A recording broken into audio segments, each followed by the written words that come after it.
Green above. Here we go. History in the making. Green, green, green. What a weekend in Chicago for Sweet Van Gisbergen. And now he gets a chance to do it all over again at Sonoma. And does anybody but SVG want to go back to the street course in Chicago? Hi, this is Brett McMillan. You're listening to the Pit Reporters.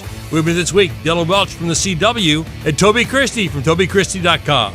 Welcome to the Pit Reporters on the Performance Racing Network. And now, here's your host, Brett McMillan. Welcome to the show. Glad to have Toby and Dylan here. And Dylan, you got to do it on Saturday, and the rest of us got to watch it again on Sunday. And as we're calling him now, Sweet Van Gisbergen becomes just the second driver. This is kind of hard to believe. The second driver to win the pole for both an Xfinity and Cup races and the races in the same weekend. The only other guy to do it, Kyle Busch, back in 2016 at Indy. That's kind of hard to imagine that he's only the second guy to do that. Yeah, and I think it speaks to the competitiveness of NASCAR, right? Probably that not very many guys have done that, and in the same train of thought, also speaks to the ability of those two guys that have done it, and their prowess kind of on those particular tracks. So Kyle obviously used to kind of be the king of Bristol, and SVG has obviously kind of asserted himself as the guy to beat at Chicago. So pretty good company for both those two. I mean, Toby, very impressive. And the thing is, he kind of blew away the field in both races last weekend. Yeah, no, he did. And when you think about things, the two drastically different cars too, that's what makes it really impressive for me, is that the Cup car and the Xfinity car are so different these days. It was still impressive when Kyle Busch was doing this kind of thing, but with the cars so different, it's really, really impressive to see that those skills translate to both, and especially at a road course with the different transmissions now too. It's pretty impressive that he didn't have any kind of hiccups throughout that process as well. And neither case did he lead the entire race. I mean, think about the Cup race. Michael McDowell gets out there early. He leads early. I mean, SVG didn't take the lead until late in the race of the Cup race, Dylan. So, I mean, there was some drama there whether or not he was going to be able to do it, but once he gets in front, he's hard to chase down.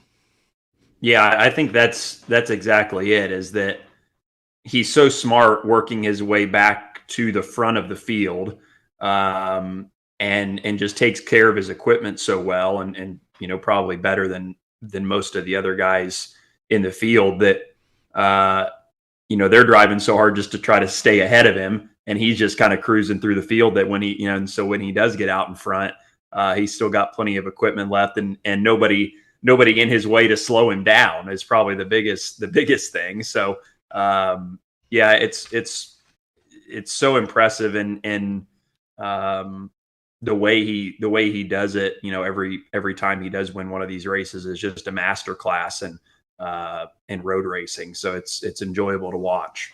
It's funny, after he won that race in Mexico, Toby, a lot of the fans are going, this is like last year when Harrison Burton won, and it's, he's way 30-something in points. It's just not fair that he's going to make the playoffs. And we're all like going, he's not done winning this year. We fully expect him to win at least one more and maybe multiple more races. We still have 2 more road course races before the end of the regular season. Oh, and by the way, one of them's this week. Yeah, and then once you get in the playoffs, there's another one there. So if he can work his way to the Roval with being in contention in the playoffs, he'll still be in a good spot. But yeah, to your point, for the first 15 races, a lot of people were kind of going, man, I know they went with SVG, but was this the right call with him so far back in the points? But now we're starting to get in the road course season. He's really proven that decision by Justin Marks to bring him full-time Cup Series racing. He proved that decision right, and he's continuing to prove that decision right. When you look at the oval performance too, I'm actually blown away because he's gotten a lot better on the ovals as well. Early in the season, it looked pretty rough, but he's kind of being more consistent inside the top 10, top 15 in some of these races. And I think as we keep going on, there's a chance he gains enough experience down the stretch, gets enough lucky breaks down the stretch as well in the playoffs that he could possibly advance. And if he's still available once the Roval comes around, that's a really dangerous spot. The thing is, you look at it right now, Dylan, and no, he's not going to get a top 10 finish, so he's not going to get any more playoff points by finishing in the top 10. But right now, the man has 11 playoff points, which would put him in 4th place. I mean, Kyle Larson's got 23. Denny Hamlin has 19. Christopher Bell's got 16. Or my 5th place, because William Byron's got 12. Gosh, if he picks up another win, there's 5 more. And all of a sudden, you're looking at him starting the playoffs in, 5th place, 6th place, 7th place. I mean, he's not going to be 16th, that's for sure.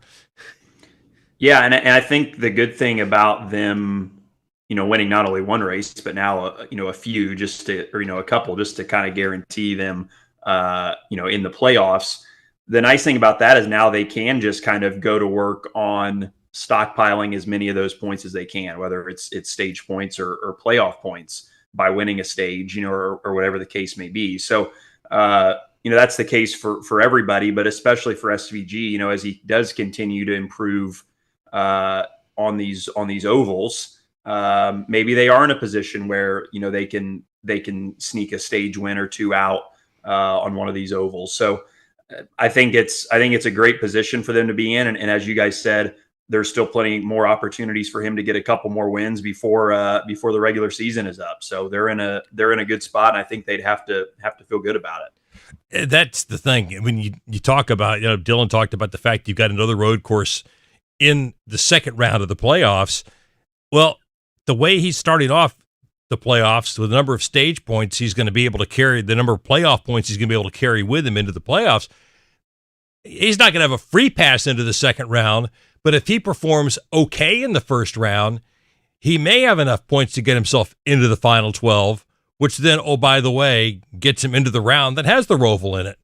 Yeah, I mean, absolutely. And when you think about it, you look at that first round, Darlington's in there, and he's been pretty good at Darlington, which is weird because usually a guy going into oval racing for the first time or even a rookie in these kind of things are not very good at Darlington, but he's been very, very good at Darlington comparatively to his other oval races. So I feel pretty good that if he can just manage it like Bristol and I don't remember what the third race is in the first round, but if he can just manage through those other couple New races. Hampshire, I think. Oh, New Hampshire, yeah. So if he can get through those two races, I feel pretty good about his performance at Darlington, where I feel like he has himself in a position where he could advance. So especially, we always see people in the first round feel overconfident going into it, and we see a lot of mistakes happen, a lot of pit crew mistakes, a lot of driver mistakes from some of these guys in the playoff, field of 16 that feel like, oh, this is an automatic advance. Let's just go for it. And then all of a sudden you get two races into it and you're like, okay, that's not an automatic advance anymore. And then they're in trouble. So as long as he can just kind of keep it steady and get through, I think he'll be okay. All right, Dylan, you're spinning every week with the Xfinity guys. So how do they feel about Van Gisbergen coming down last week and then maybe again this week at Sonoma and stealing their lunch money? Well, I think it speaks not only to his talent, but also the strength of junior motorsports right now. I think SVG was the 6th different driver to win for them this year, which is pretty remarkable. As competitive and tough as the Xfinity Series field is, I think it just shows how good the JRM car is right now. And Suarez at Mexico City having to drive through the field, come from the back and get it done. So I think it just comes with the territory. And I think if you are a guy like SVG, you get in this car and you the strengths of the team and that only kind of galvanizes you more. But I think too, if you're an Xfinity Series full-time guy, he's the benchmark, right? If you want to get to Cup one day, you're likely going to have to beat him there too. So you better take the opportunity when he's racing against you to try to learn as much as you can, to study him, and use it to try to get yourself a little bit better, because he and the rest of the Cup guys, are continuously getting better on the road courses. So he's a pretty good one to study, I think, if you're trying to get better. Toby? Yeah, and you talked about the strength of junior motorsports this year, and for Chevrolet in general, it's been a really strong year. They've won all but 2 races, I think, this year in the Xfinity Series, and then of course, Saturday's win by SVG marked their 10th straight win in the Xfinity Series competition for Chevrolet. So really strong year for Chevy, and really strong year for junior motorsports. And like Dylan said, I mean, if you have aspirations for being in Cup, like guys like Sam Mayer and those guys do, you've got to compete against this guy, and this is going to get them really ready for the Cup Series too. Battling against guys like this, you got guys like Suarez, like he mentioned at Mexico City, getting these Cup level talents up there in this really good equipment to battle each week like this really gets you prepared for Cup. Well, when we come back, Chicago finally got through a weekend without weather issues. Now, what's the future look like? We'll talk about that. Stay with us. This is Kyle Petty for Echo Park Automotive. As you might imagine, I know a thing or two about cars, and I'm here to tell you about a whole new way to buy a car, truck, or SUV. Did you know that Echo Park Automotive has over 95,000 five-star reviews? On top of that, every car that Echo Park Automotive sells goes through a 190-point inspection to make sure that it looks and drives like new, so you leave happy. It's even in their name, Echo Park Automotive. Every car, happy owner. The official used car dealer of Speedway Motorsports. Whether your engine runs daily or only when you need it, Z-Max Micro Lubricant is the force you need against carbon buildup that can damage your engine. Combustion causes carbon and other harmful deposits to build up in your engine, fuel system, and transmission. And carbon is like sandpaper rubbing against your engine's internal parts. You don't want that. You want Z-Max Micro Lubricant. It soaks into metal and keeps your vehicle running at peak performance. Find out more at zmax.com or visit us on Facebook and Twitter. Protect your engine to the max with Z-Max. Catch Kyle Petty's Back Then Again Country Countdown with Charlie and Debbie here on PRN, the Performance Racing Network. Hi, I'm Ryan Blaney, a third-generation race car driver, and we dedicate a lot of our time to going as fast as possible. But when my grandpa was diagnosed with Alzheimer's, it was a very unexpected bump in the road for us. It's important to notice if older family members are acting differently, experiencing problems with their memory, or having trouble with routine tasks. Early detection of Alzheimer's can give your family time to explore support services, make a plan for the future, and access available treatments. If you or your family are noticing changes, it could be Alzheimer's. Talk about seeing a doctor together. Here's Christopher Bell. My Toyota Camry TRD race car isn't cheap to build and prepare. I have a pit crew that maintains and fixes my equipment. I have a spotter high above the track watching my back, talking me through turns and potential dangers on the track. I physically train to handle the stress of driving. And I have software helping my crew chief and engineers make the right strategy calls. And with all this, I never take my eyes off the road, and neither should you. One distraction can change everything in one instant.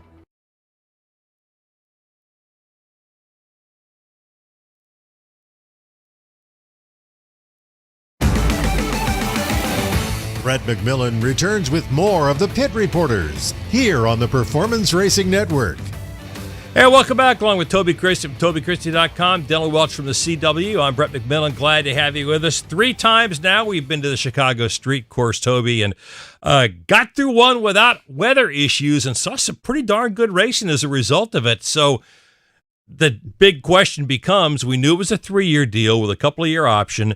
The mayor of Chicago reportedly told the Sports Business Journal that he'd be interested in having it come back again, but he doesn't want to do the 4th of July weekend, which I find interesting because as much as disruption as traffic as it is for traffic in that Lincoln Park area, Grant Park area, wouldn't you want to have it around a holiday weekend as opposed to disrupting traffic on a regular work week? I mean, I would think so, but again, I'm not running the city, so I don't know. That might not be, I don't feel like I think that's above my pay grade as far as trying to figure out what's better for a city. But as far as how the weekend turned out, finally not having weather impact things was great. I feel like the action was awesome.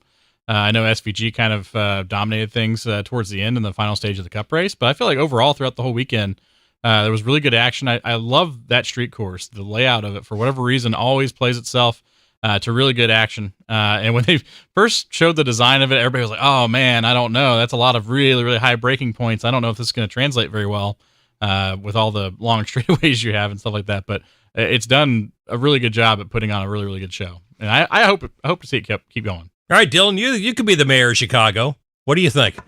I don't know about that. I don't think they would want that. I echo what Toby said. I mean, I think I only worked it last year and this year, so wasn't there for the first year. But I felt like there was a lot of people there this weekend, like even more than maybe the year prior. The city seemed into it and seemed excited about it. And, like I hosted a couple Q&As during the day on Saturday, and there was a lot of people that were just kind of out milling around, kind of inside the course. So, I would love it to go back, and I think that market obviously is, is a market that is important to NASCAR. But I think the good thing is too is that they kind of have their blueprint now of what works and even not even just from a track layout, but just the logistics of everything, how quickly they can get a track up and get it down, all those things that matter and make a difference. So as a Midwest guy, I'd love it to stay in Chicago, but it's if it goes somewhere else, then I think that NASCAR will be just as prepared and more prepared now than they were 3 years ago to do it the right way. Well, I think regardless of whether we go back to Chicago or not, Toby, the proof of concept is there. NASCAR can go with the current car and run a street course, which I think is important because it now opens. I mean, nobody's building oval tracks because the cost is just astronomical and the return on investment is very difficult to get. Now you can go touch markets like Seattle, like a San Diego, like maybe a New Orleans, places that you're not able to get now because there aren't tracks there. But I think the proof of concept has been, yes, you can now go places like that. Yeah, no, it opens up the box to anywhere. Any place that wants NASCAR can now have NASCAR if the price is right, if it makes sense for everybody involved. And you kind of go back to like the Clash. We did it with the quarter mile short track layout, and I thought that was cool too. And I think that showed that you could bring a short track anywhere around the country. And so the fact that we've got these possibilities now all of a sudden really opens up things, changes the game as far as what the schedules could look like for years and years and years to come, where we were so stagnant for so long, right? We all knew exactly, okay, this is the schedule, and this is where we're going to be going. We were talking before we even got in here about just some of the different changes of the last couple of years, and we're trying to figure out, okay, what did they remove for that? Because I don't remember now. And so we've had so much change now that it's been refreshing. And now with all this showing that you can be successful with a street course in the NASCAR Cup Series, NASCAR Xfinity Series, it just opens itself up to a lot of other markets getting NASCAR races. Dylan, do you think one street course race a year is enough, or would you be open to a second one on the schedule? Well, I think it depends maybe where it's at, and all of the other logistical things that go into it. I like the concept of it, and I like the fact that now you can go to these markets where there are no racetracks. Maybe if we do two, is an oval street course, is that a possibility? Do you think would that work? Would that be at all feasible? I don't know. You'd have to, I guess, find the right city. But to your point, nobody's building new racetracks anywhere, so maybe we drop an oval somehow into one of these cities.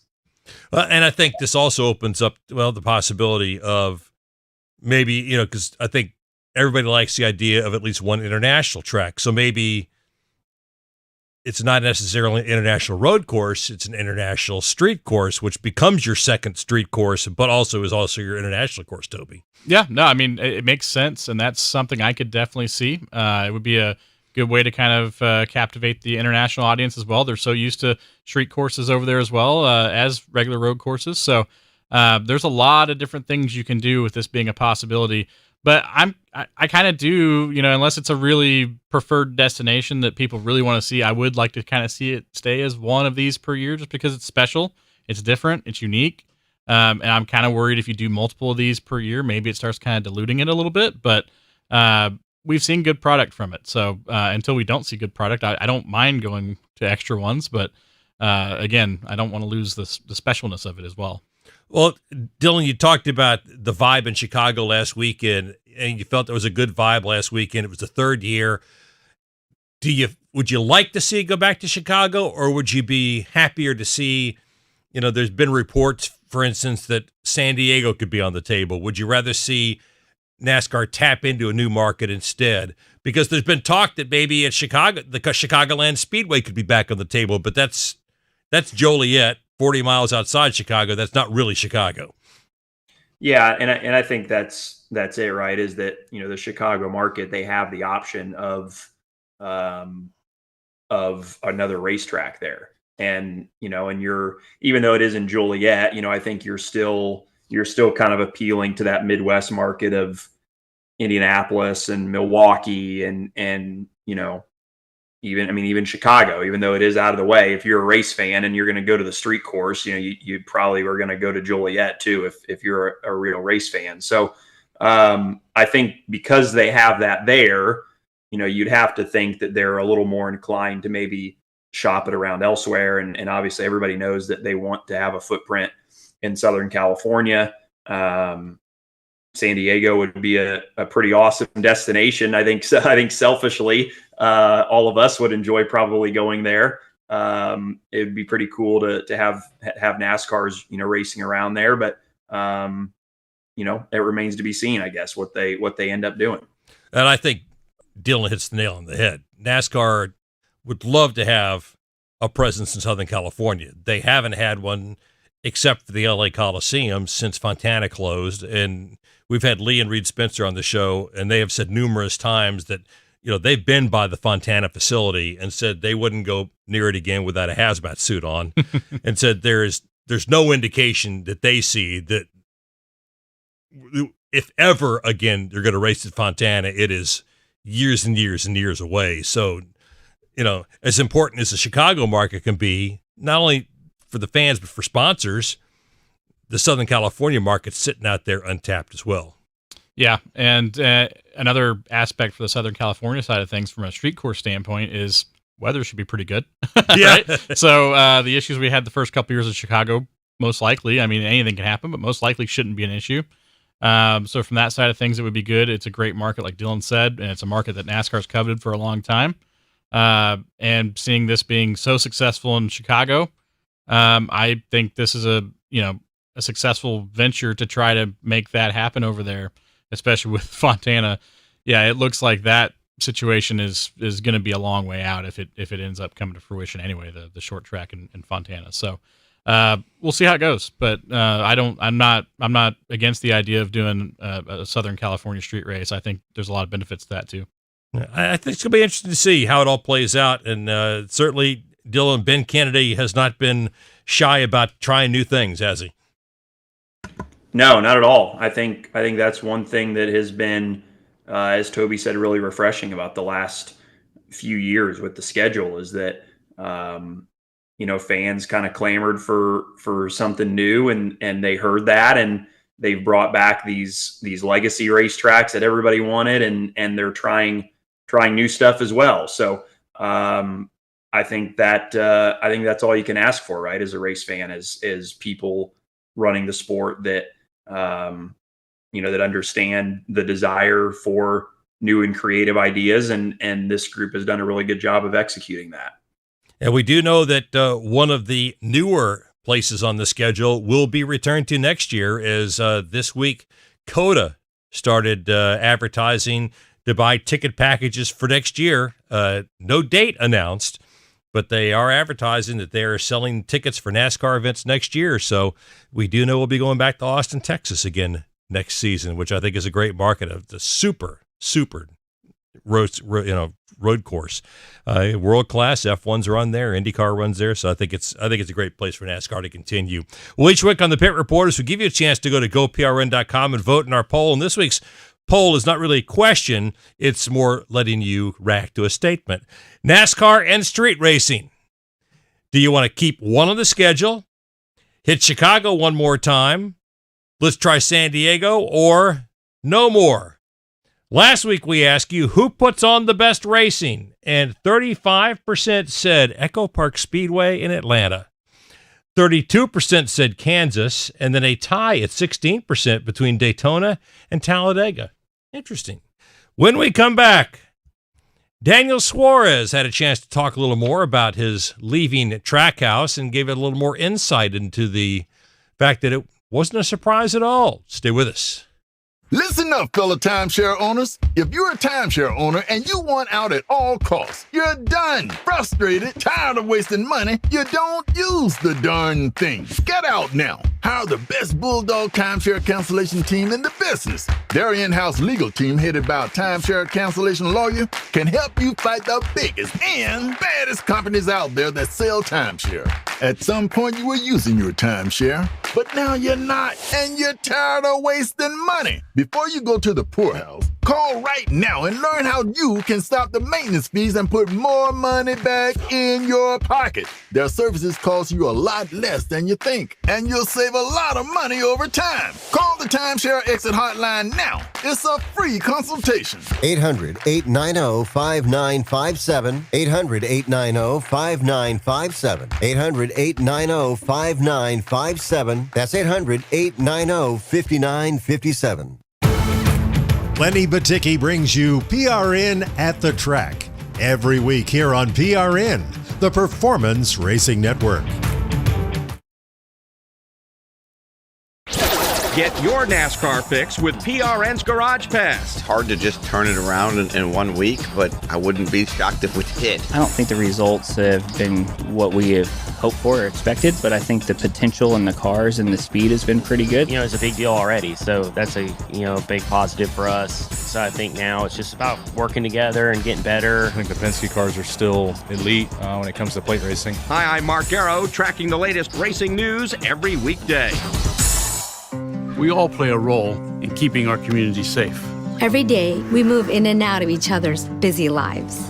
It's easy to take for granted all the little moments that make up our everyday. Some are good, others not so much. But that's life. It's when something doesn't seem quite right that it's time to pay attention. Because only you know what's not supposed to be in your everyday. So protect your everyday. If you see something suspicious, say something to local authorities.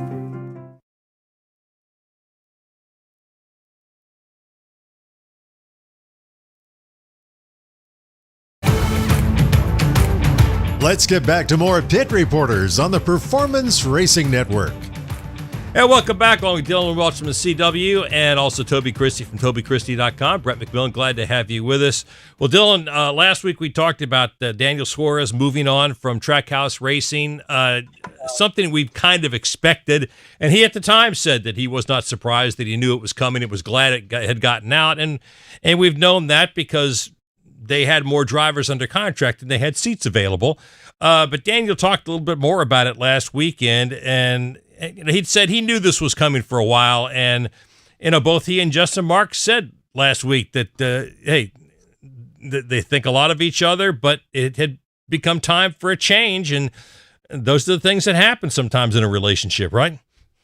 Yeah, it's a business, and they both understand that. And, while Daniel has won a couple of races, I'm sure on both sides the performance hasn't been as consistent as they both had hoped.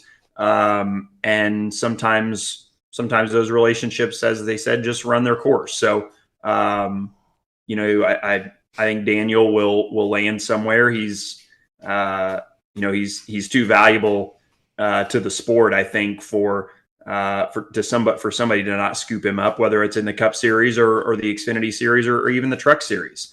He can go there and maybe be a consistent winner, which is sometimes just what you need to kind of get some confidence back as a race car driver. So, and he obviously hasn't lost a step. He won a couple weeks ago, as you mentioned. So he'll land somewhere and land on his feet, and I'm sure be back in the garage.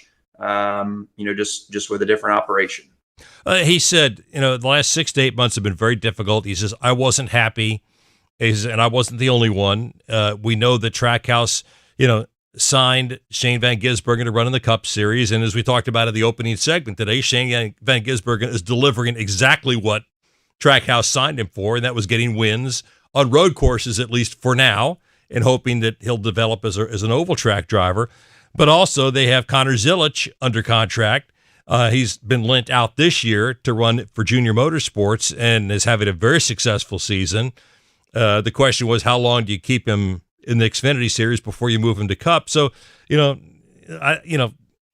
wasn't happy, and I think probably looking at all these other people signed around him and knowing that the writing was on the wall. Yeah, for sure. The writing was on the wall. I mean, the rumors were starting even last year before his Atlanta win. It was like, man, he might not be back next year. They only had 2 charters at the time. They got the 3rd charter at the end of last season. I was like, okay, he's still going to be here for a little bit. But once this year kind of started, you kind of saw how the Zilic train was kind of progressing, and it was like, okay, they're going to have to make a decision sooner or later here. Somebody's going to have to, there's just not enough cars. So somebody's going to have to go. Unfortunately, for Daniel, it's got to be kind of heartbreaking in a way because, you were there at the beginning of the inception of that team, and a lot of it was built based on, your thought, your input, and just based on some of his comments after the announcement, just feels like his input wasn't being used or received here towards the end. So I'm sure that was kind of the tipping point for him as far as his part of the mutual separation. And then for the team, you have to make a decision, and you've got SVG, who was about down where Daniel is in points, but he's got, as we see, the capabilities of just stringing along all these road course wins. So at that point, you have to make that decision, and you're not going to let Zilich walk either, because that's, a potential guy that's going to be a star in the sport for 20-something years and possibly one of the best we've ever seen, just based on the trajectory we've seen. So something had to be done, and unfortunately, Daniel was the short straw on this one. Well, we talked earlier, Dylan, as you're seeing the Xfinity Series week in and week out. Connor Zilich has had an outstanding season so far. Multiple wins, seems to have all the potential in the world.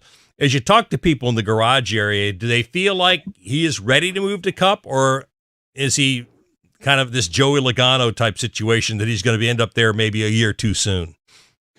Well, I think if you talk to, anybody in that garage, that they don't deny his talent and his ability.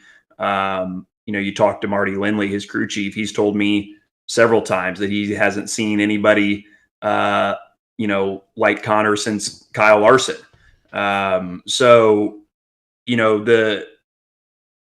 They know he's a shooting star that is probably not going to be in the Xfinity Series garage for very long. But I think, and as you guys know, there's a big difference between the Xfinity Series and the Cup Series. The cars are way different. The level of competition is different. The races are longer. There's more pressure to perform. All these things. You look at a guy like William Byron, who probably should have won a Truck Series championship, won an Xfinity Series championship, then went to Cup and struggled. And it took kind of getting the right people around him. It took getting him getting the necessary experience. It took a team having faith in him and letting him develop and helping to develop him. And now he's a superstar, which is what everybody expected. When he made that jump to Cup, it just took a little bit of time to get there. So I think everybody needs to keep that in mind. If he does go to Cup next year, that he'll be 19 years old, and has not really been even racing that long, just in general. And it's a big step going to Cup. So if he doesn't win right away, the sky is not falling. But I think Justin Marks obviously knows that, and he's in this for the long haul, not for just a couple of years.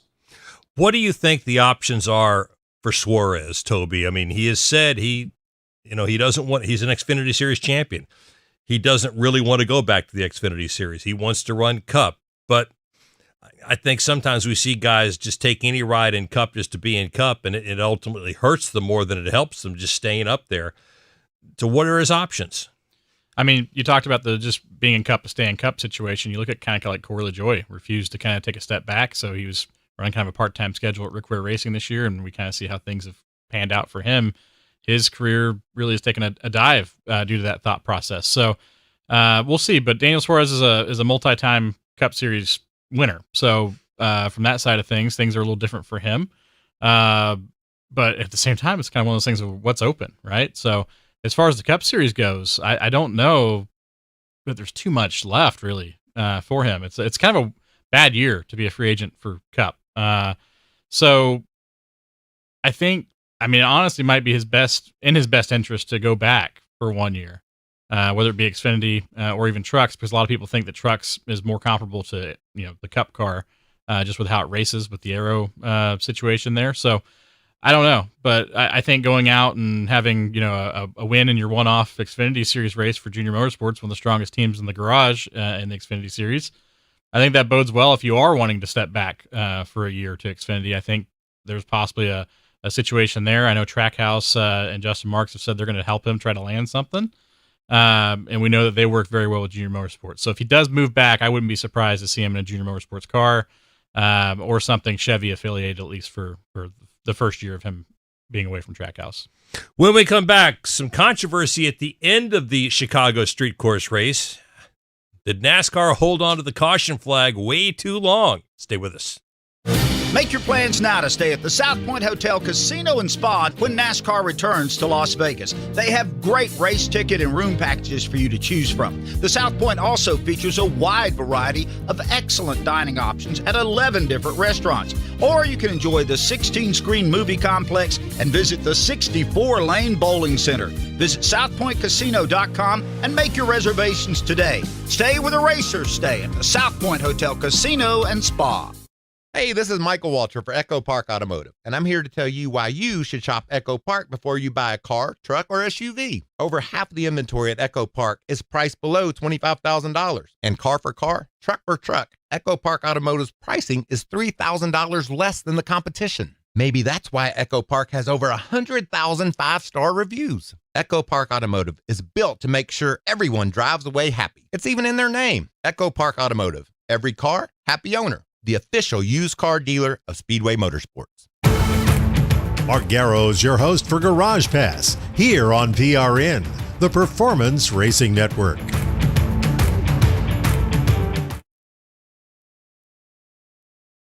Anytime you get somebody at the front of the pack who's not used to running up there and who's not been there, the established names are going to scream. They're going to cry. They're going to whine. Oh, there's somebody else coming up here to get my trophy and get my money. It's Carson Hocevar. What's he doing up here? He had just as much right to get in there and force the issue. And if not for the caution, he's a race winner. Hey, this is Doug Rice of the Performance Racing Network. That's Fast Talk right here on PRN.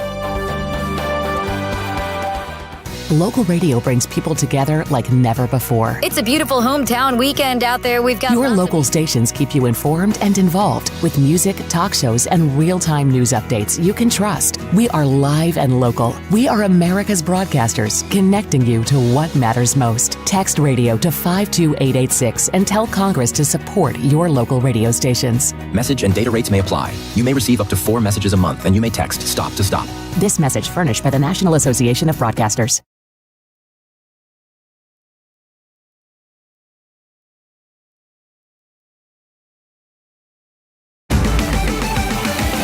We're back with more of the Pit Reporters on the Performance Racing Network. Sweepstakes fans, start your entries. Visit echopark.com/speedway to enter for a chance to win a Toyota Tundra plus a brand new Thor camper. Visit echopark.com/speedway now, and you can drive off a winner. And we welcome back to the Pit Reporters along with Toby Christie and Dylan Welch. I'm Brett McMillan, and let's talk about the big wreck with Mr. Ware at the end of the race at Chicago. And NASCAR held on to the caution flag. I think we said 34 seconds after he went into the tire barrier. A lot of controversy. I know that NASCAR has said, Brad Moran said on Sirius this week, they're going to go back and look at it and reevaluate, and said they really didn't have a camera angle where they saw him hit the tire barrier, so they weren't aware of how hard the impact was. But immediately, of course, the black helicopters start flying and the grassy knoll comes into view, and people are saying they held on to it until the white flag flew because they didn't want to have a final restart. I mean, your thoughts?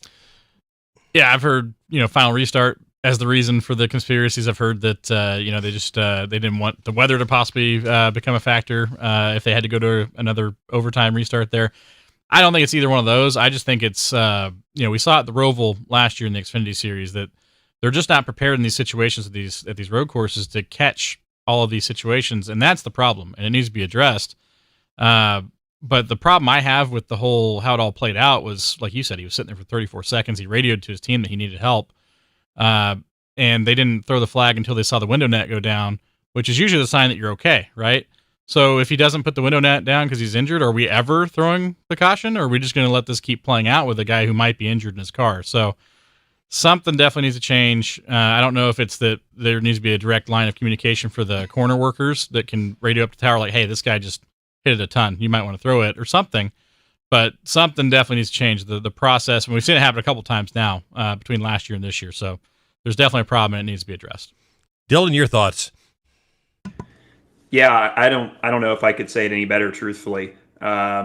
they're obviously doing the best they can to try to keep everybody safe and to make the right calls and do everything correctly. But, when somebody hits the wall like that, I think it's probably, in hindsight, it probably would have been smarter to throw it and just, check and make sure that he was good. But it's a slippery slope, right? And I've lost track of how many times we've had this conversation, this year already about, should they have thrown it or should they not have thrown it? I'm sure NASCAR's tired of it too. So surely they're working on a solution to try to prevent it from happening again if they can. And if they find one, I'm sure we'll hear about it.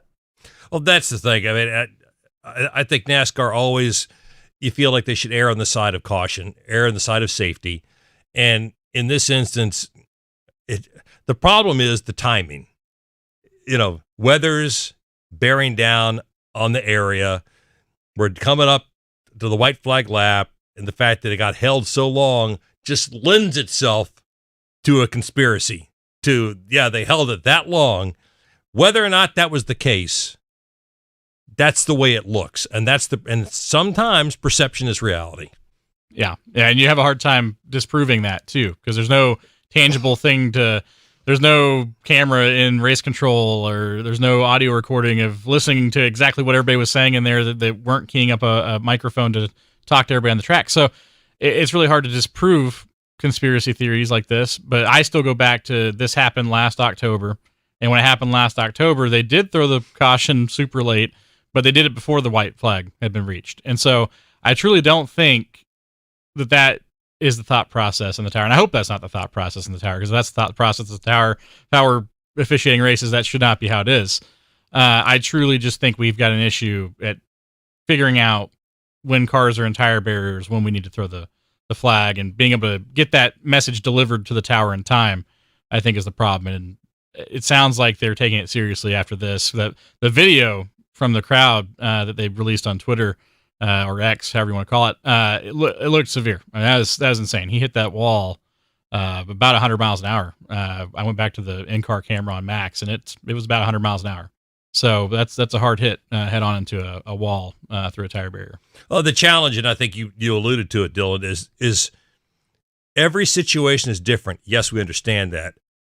But I think the fans are just looking for consistency. And consistency is hard to find when you're still saying every situation is different and ruling that way. Yeah, exactly. But I think the consistency can be found in the process of how they identify cautions or whatever. If they deem that they have a system that they think is going to work and solve these issues, it's never going to solve every issue, but solve them to the best of their abilities. Employ that same practice at every single road course you go to, or and again, it's hard because not every track is the same. Sight lines are different. I get it. Like there is probably not a end all be all fix, but if you find something that you think is going to work and you can put it in place everywhere it applies, I think that's probably the move to try to to at least cover their bases and not put themselves in a situation similar to the one that they're facing now with the backlash. When we come back, Sonoma lies ahead and SVG's driving both races again. Stay with us. Are you looking for the cheapest prices on car insurance? Then call the Cheap Car Insurance Hotline right now. Hey, you're guaranteed to save money on your car insurance. Most car insurances can be canceled at any time. That means if you find a better deal, you can switch right away. We're not just one company. We offer most of the major brands of car insurance. We're like a discount supermarket for car insurance. And it doesn't matter if you have a good record or a bad driving record. Our agents are We're experts at finding you the right car insurance for your needs. Our average customer saves hundreds of dollars a year when they call us to switch. So why don't you make this 100% free call right now and see how much you can save on your car insurance? 800-419-1971. 800-419-1971. 800-419-1971. That's 800-419-1971. Doug Rice is your host for Fast Talk every week on PRN, the Performance Racing Network.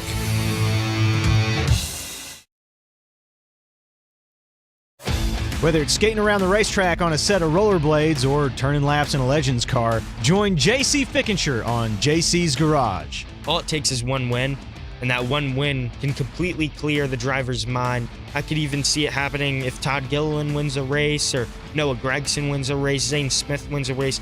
These guys are guys who are just searching for one win, one chance. JC's Garage, wherever you listen to your favorite podcasts. Hey, it's Charlie and Debbie, along with NASCAR legend Kyle Petty, inviting you to join us for Kyle Petty's Back Then Again Country Countdown. Each week, we'll put it in reverse and take a trip down memory lane, looking back at that week's top 20 country songs from years past. We'll dive into what made those songs and artists move the needle, what pop culture trends made those years unique. And you'll get to hear me tell stories only I can tell. So don't miss Kyle Petty's Back Then Again Country Countdown right here each week.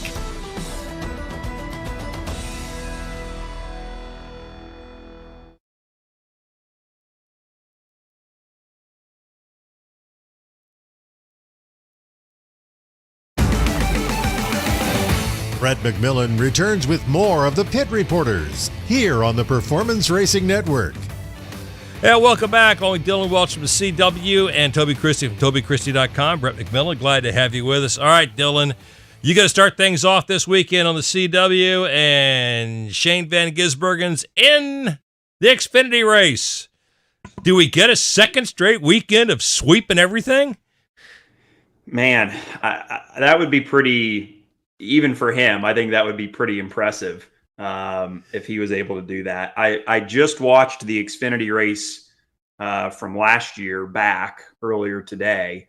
And I don't know if Austin Hill is going to be able to put up the same sort of fight that he did last year, but he gave it a yeoman's effort to try to keep SVG from winning. And you've got Ty Gibbs in the field this weekend who got crashed early in the race last year. So he was really kind of the only one that on straight up pace at the start of the race was keeping up with SVG. So it's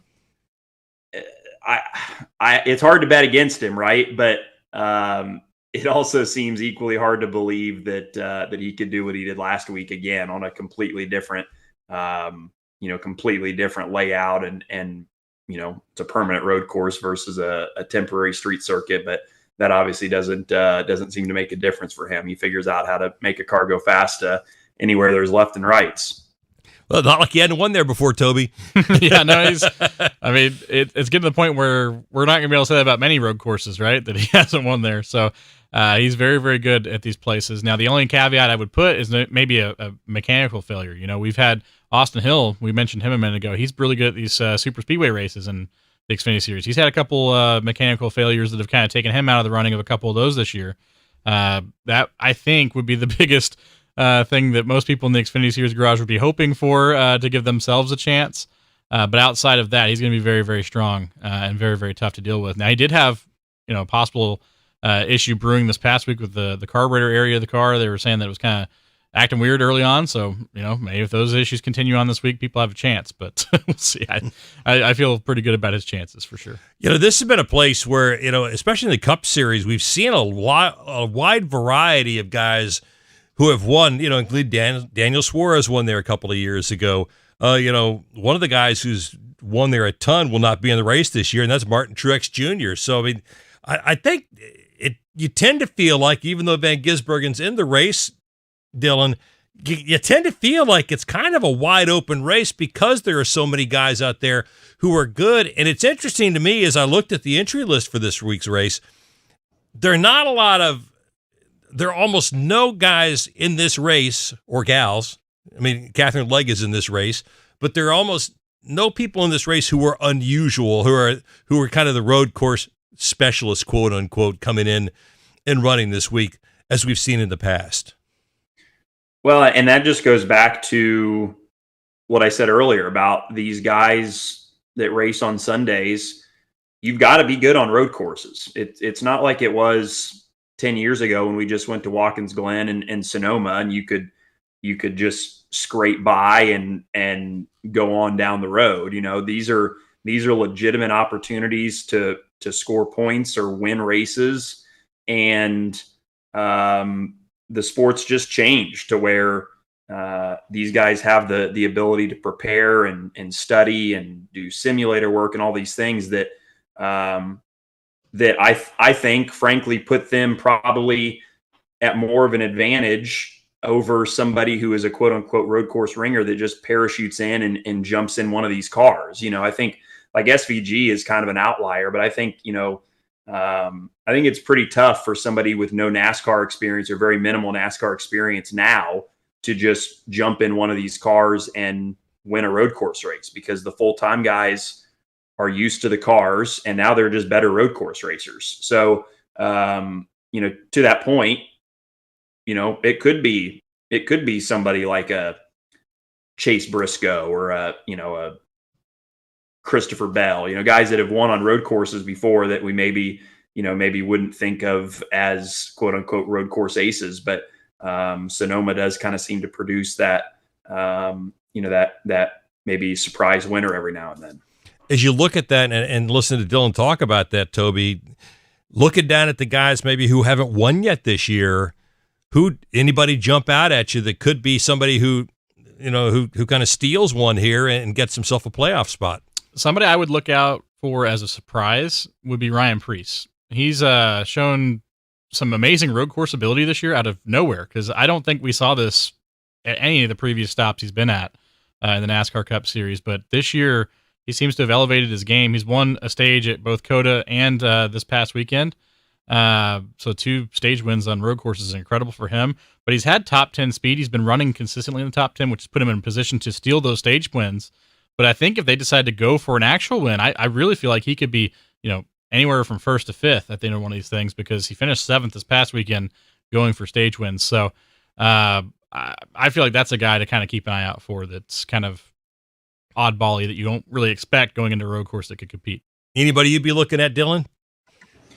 I'm going to say Ty Gibbs again. I think they've seemed to have turned a little bit of a corner, with that 54 car, and we know how good he is on road courses. So I'll say I think he's a guy that I think can keep up with SVG and give him a run for his money. Well, and while I got you looking at the Xfinity Series, I mean, you got a heck of a race around the bubble in the Xfinity Series. I mean, you got right now Taylor Gray's 8 points above the cut line, Harrison Burton's 8 points below it, 12 points above it, Jeb Burton, 30 points above it, Sheldon Creed, 30 points below it, Ryan Sieg, and then Christian Eckes, 60 points below it. But you guys look, within 60 points, you've got 5 guys there battling for 3 spots. Yeah, and a lot of those guys, I'm looking at it here too. Six of the guys probably that are 8th to 14th are guys that arguably should have won a race already this year, and very well could win a race before the regular season is over. And that includes Taylor Gray, who's on the bubble. Probably should have won at Martinsville in the spring, but got muscled out of the way. He's had other second place finishes this summer. Obviously finished second at Mexico and had a good shot there to win the race potentially. Sam Mayer is a good road course racer. He's one that could win on Saturday. Carson Quapple has been an exceptional road course racer this year, which I don't think anybody expected. But he's been really, really good.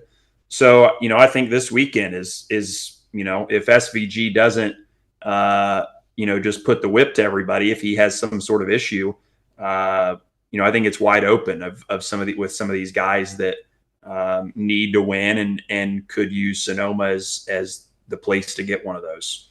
When we come back, White Flag Lap. Stay with us. This is Kyle Petty for Echo Park Automotive. As you might imagine, I know a thing or two about cars, and I'm here to tell you about a whole new way to buy a car, truck, or SUV. Did you know that Echo Park Automotive has over 95,000 five-star reviews? On top of that, every car that Echo Park Automotive sells goes through a 190-point inspection to make sure that it looks and drives like new, so you leave happy. It's even in their name, Echo Park Automotive. Every car, happy owner. The official used car dealer of Speedway Motorsports. When it comes to maintaining your engine to run at peak performance, trust Z-Max Micro Lubricant. Z-Max soaks into metal, so it's easy to add to your oil or gas to disperse carbon buildup in your engine, fuel system, and transmission. Protect your vehicle's engine to the max with Z-Max. Check us out at zmax.com or visit us on Facebook and Twitter to find out more about our full line of products. Remember the name Z-Max for your car, big rig, small engines, firearms, and more. That's Z-Max Micro Lubricant. Catch Kyle Petty's Back Then Again Country Countdown with Charlie and Debbie here on PRN, the Performance Racing Network.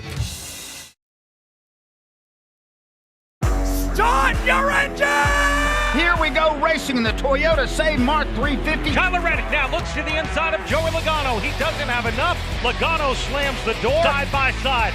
Ross Chastain is on the inside of Alex Bowman. Alex Bowman on driver's left as they go through the right-hander in turn number 7. Oh my gosh, it's hard to count the number of cars that are involved. Almost everybody refires and gets going. The Toyota Save Mart 350 from Sonoma. Sunday, July 13th at 2:30 Eastern on PRN.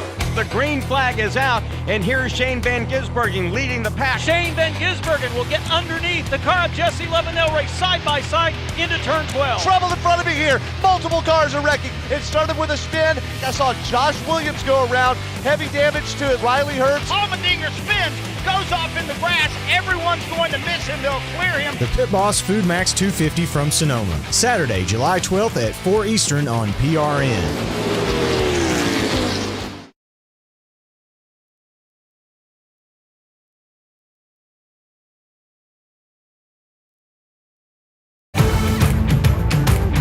Let's get back to more Pit Reporters on the Performance Racing Network.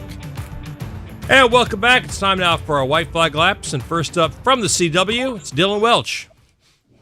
I'm going to stay with the Xfinity talk, and I want to give an attaboy to Jack Perkins, who there's been a lot of SVG talk, and rightfully so. Jack Perkins is a former V8 supercar racer from Australia, was in the Joe Gibbs Racing 19 this weekend, qualified 5th and got crashed early, so didn't really get a chance to show his stuff. But I was super impressed, with him just jumping in one of those cars and, only getting, as he said to me before the race, basically 10 real laps in it before they just threw him to the wolves and said, go racing. And he was really fast. So, really cool guy. He's going to race at Portland again later this year. So hope that goes better for him. But I was impressed with his speed right out of the gate. He did a good job. I appreciate it. And we'll look forward to that. Next up from TobyChristie.com, it's Toby Christie. We talked about Ben Kennedy earlier and his thoughts on how to keep mixing up the schedule each year. I want to say it's really cool that he's been kind of doing some stuff that Bill France Jr. Was kind of really interested in doing back in the day as far as international racing goes. And street course racing. Honestly, a lot of people don't realize it, but when the LR series was kind of being formed, that LR car back in the 80s, the whole reason was because Sonoma wasn't on the schedule yet, and they were trying to find an extra road course event, and they were thinking about doing street racing in the Cup Series. It didn't come to fruition back then, but it's cool to see it's happening now. It's cool to see that Ben Kennedy's kind of bringing on some of the France family, legacy that they were trying to build back in the day. He's kind of bringing it all back and actually pulling it off. It's really cool to see. Yeah, it is indeed. LR series. Hadn't thought about that in years. They were doing that around. They were testing it here, weren't they? Yeah, they were. They were. Well, this end season challenge, I don't think has worked out like TNT thought it was going to when they came up with the idea because, nobody you thought was going to be in the finals is going to be in the finals. The guys who are left are Ty Dillon, Bowman, Nemechek, Eric Jones, Preece, Reddick, Ty Gibbs, and Smith. The one thing that's going to work out that I don't think TNT expected is with the guys left, it's going to be really a big deal for these guys. These guys didn't expect to be competing for the $1 million. And because these are the lesser name guys, winning $1 million is going to be really, really, really big. And that's how this thing is going to get a big deal before it's all Join us said. again next week for the Pit Reporters on PRN.